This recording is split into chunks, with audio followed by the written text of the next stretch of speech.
ನಮಸ್ಕಾರ ವೀಕ್ಷಕರೇ, welcome to ನಮಸ್ತೆ ಇಂಡಿಯಾ ಕುಕಿಂಗ್ ಚಾನಲ್. ಇವತ್ತು ನಮ್ಮ ಚಾನಲ್ನಲ್ಲಿ ತುಂಬಾ ಮೃದುವಾದ ಮೈದಾ ಹಿಟ್ಟಿನ ಚಪಾತಿ ಮಾಡೋದು ಹೇಗೆ ಅನ್ನೋದನ್ನು ನೋಡೋಣ.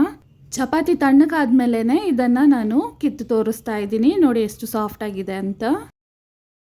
ಅರ್ಧ ಕೆಜಿ ಮೈದಾ ಹಿಟ್ಟನ್ನು ಒಂದು ಪಾತ್ರೆಯಲ್ಲಿ ಹಾಕ್ತಾ ಇದ್ದೀನಿ.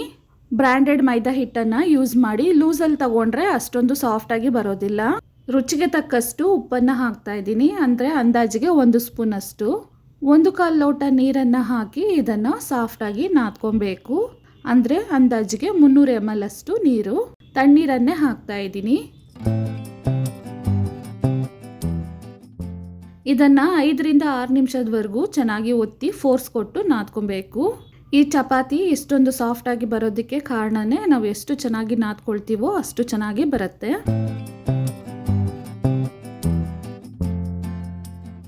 5ರಿಂದ 6 ನಿಮಿಷದವರೆಗೂ ಚೆನ್ನಾಗಿ ನಾದ್ಕೊಂಡು ಈ ರೀತಿ ಕಲಸಿಟ್ಟಿದ್ದೀನಿ. ಹಿಟ್ಟು ತುಂಬ ಗಟ್ಟಿನೂ ಇರಬಾರ್ದು, ತೆಳುವಾಗಿನೂ ಇರಬಾರ್ದು, ಮೀಡಿಯಮ್ ಆಗಿ ಕಲಿಸ್ಕೊಬೇಕು.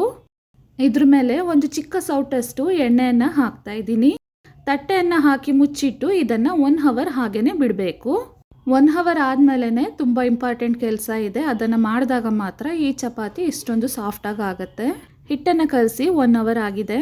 ನಾವು ಹಾಕಿದ್ದ ಎಣ್ಣೆಯನ್ನು ಹಿಟ್ಟು ಪೂರ್ತಿಯಾಗಿ ಹೀರ್ಕೊಬೇಕು. ಅಲ್ಲಿವರೆಗೂ ಮತ್ತೆ ಇದನ್ನು ನಾದ್ಕೊಬೇಕು. ಸ್ಟಾರ್ಟಿಂಗಲ್ಲಿ ಕಲಿಸ್ಬೇಕಾದ್ರೆ ಸ್ವಲ್ಪ ಜಾರತ್ತೆ, ಹಿಟ್ಟೂ ಗಟ್ಟಿ ಆಗುತ್ತೆ. ಆದರೂ ಸಹ ಸ್ವಲ್ಪ ಎನರ್ಜಿ ಕೊಟ್ಟು ಚೆನ್ನಾಗಿ ನಾದ್ಕೊಬೇಕು.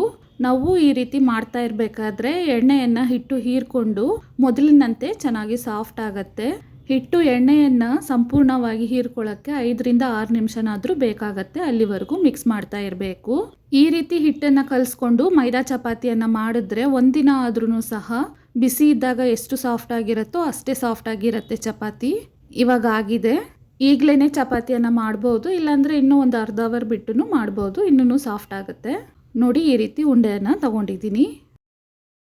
ಸ್ವಲ್ಪ ಹಿಟ್ಟನ್ನು ಅದ್ಕೊಂಡು ತಟ್ಟಿ ಮಧ್ಯದಲ್ಲಿ ಸ್ವಲ್ಪ ಎಣ್ಣೆಯನ್ನು ಹಾಕ್ತಾ ಇದ್ದೀನಿ. ಇದನ್ನು ಮಡಚಿಬಿಟ್ಟು ಡ್ರೈ ಹಿಟ್ಟನ್ನು ಹಾಕಿ ಲಟ್ಟಿಸ್ಕೊಳ್ತೀನಿ. ಉಳಿದಿರುವ ಮೈದಾ ಹಿಟ್ಟನ್ನು ಫ್ರಿಜ್ನಲ್ಲಿ ತೆಗೆದಿಟ್ಟು ಮಾರನೇ ದಿನ ಚಪಾತಿ ಮಾಡಿದಾಗಲೂ ಇದೇ ರೀತಿ ಸಾಫ್ಟಾಗೇ ಬರುತ್ತೆ.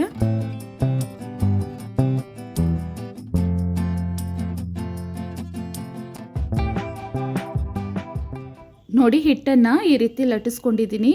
ತವಾವನ್ನು ಚೆನ್ನಾಗಿ ಬಿಸಿ ಮಾಡಿಕೊಂಡು ಅದಾದಮೇಲೆ ಹಿಟ್ಟನ್ನು ಅದ್ರ ಮೇಲೆ ಹಾಕಬೇಕು. ಒಂದು ಕಡೆ ಸ್ವಲ್ಪ ಉಬ್ಬಿದ ತಕ್ಷಣ ಇದನ್ನು ತಿರುಗಿಸಿ ಹಾಕ್ತಾ ಇದ್ದೀನಿ.